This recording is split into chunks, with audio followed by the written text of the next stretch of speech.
Fala, assombrados! Eu sou o Matheus, blogassombrado.com.br, trago uma notícia para vocês. Eu vou falar sobre como está a fauna atualmente lá na região do desastre de Chernobyl, na zona de exclusão. Solta a vinheta, Ana!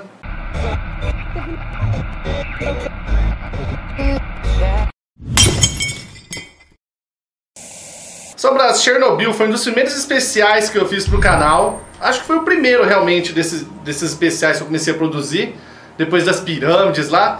E muita gente adora esse vídeo, muita gente mesmo. Minha mãe gosta muito desse vídeo também. Eu sempre recebo elogios lá nos comentários de pessoas que estão assistindo.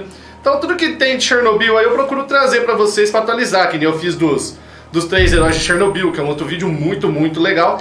E agora eu vou falar sobre o estudo, que foi liberado agora, esses dias atrás aí, falando como está a fauna no local 30 anos depois do acidente. Será que tem muito bicho lá? Será que não tem bicho? Vamos conhecer então essa história do início. Assombrados, o acidente de Chernobyl aconteceu em 1986 e alguns dias depois, mais de 116 mil pessoas tiveram que ser evacuadas das proximidades ali da usina, numa região que ficou chamada como zona de exclusão. Todo mundo que morava ali teve que deixar suas casas e sair do local, porque senão era morte na certa. Mas como é que os bichos, a fauna local reagiu a esse tanto de radiação que tinha no local? Imediatamente após o desastre, eles acreditam que a fauna caiu bastante.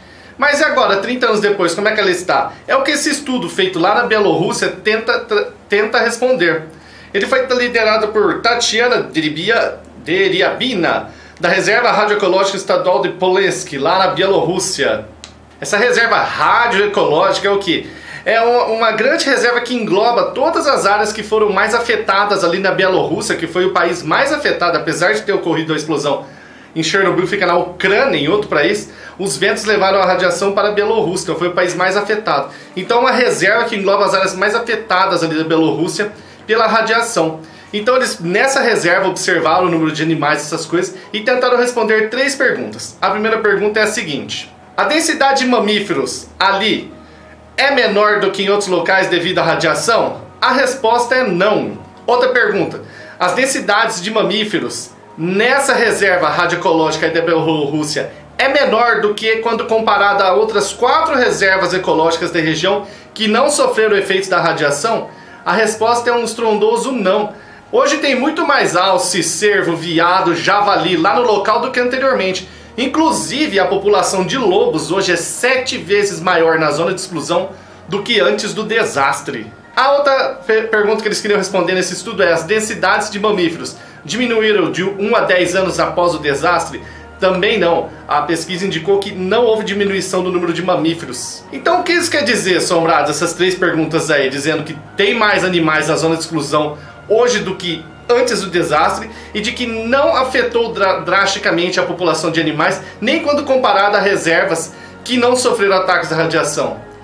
Quer dizer o seguinte, que apesar de muitos animais falecerem e morrerem devido à radiação e terem problemas, a população dela se recuperou rapidamente, a população da fauna local de grandes mamíferos. Parece que não tem efeito a longo prazo aí na população desses grandes mamíferos. Então, como eu disse no meu especial Mundo Sem Ninguém, quando os humanos estão por perto, a gente acaba com tudo. Antes do desastre acontecia o quê? Lá tinha agricultura, tinha caça, tinha civicultura, essas coisas. Então a população de animal era massacrada pelos humanos. Hoje, depois que os humanos há 30 anos sumiram do local, não pode mais ficar na zona de exclusão, até lince é encontrado lá. Não existia lince mais na região ali. Hoje você encontra lince andando pelo local. Olha, assombrados, como nós humanos somos uma espécie que acaba realmente com a natureza. Só que esse estudo está sofrendo grandes questionamentos. O primeiro é que foram cientistas da Bielorrússia que fizeram esse estudo. E cientistas dizem que existem cientistas da Bielorrússia que falaram que a população de animais, de mamíferos, decaiu na região, que foram presos por falar isso. Então esse estudo está falando que o governo da Bielorrússia quer. Não é verdade, entendeu? Outros dizem que esse estudo não levou em consideração os danos genéticos, nem conseguiu mensurar o número de animais que existem lá. Para contar, eles usaram um helicóptero, entendeu? Esse helicóptero ficava sobrevoando e eles iam demarcando, vendo, ó, tem um alce aqui, tem um javali aqui, tem um veado aqui, tem um cervo aqui. Então sofre um pouco desse questionamento, que eles não têm um valor assim para falar o quanto que subiu a mais ou não. e que são cientistas da Bielorrússia puxando o saco para a Bielorrússia, falando que não, a radiação, tá vendo, ela não é tão danosa que nem vocês imaginam. Agora você decide se você quer acreditar que o estudo está falando que sim, a população local aumentou de animais. Eu já vi documentários, viu? Eu não lembro o nome, se eu lembrar eu coloco aqui na descrição, de pesquisadores que estão há anos lá no local, porque você pode ficar na zona de exclusão assombrada, você não vai morrer. Você não pode ficar muito tempo lá, você leva o seu contador Geiger e vê, bem, eu posso ficar tanto tempo aqui. E ele constatou que sim, está aumentando e muito a população de grandes mamíferos. Só para vocês terem uma ideia, a zona de exclusão tem mais de 4.000 km², é muito grande. Dá para viver muito bicho lá. Ou não, você acha que realmente esse estudo está meio comprado aí, não é para ser levado a sério não? Deixa aqui a sua opinião. Assombrados, até mais. Tá, começou a chover aqui. Delícia. Assombrados,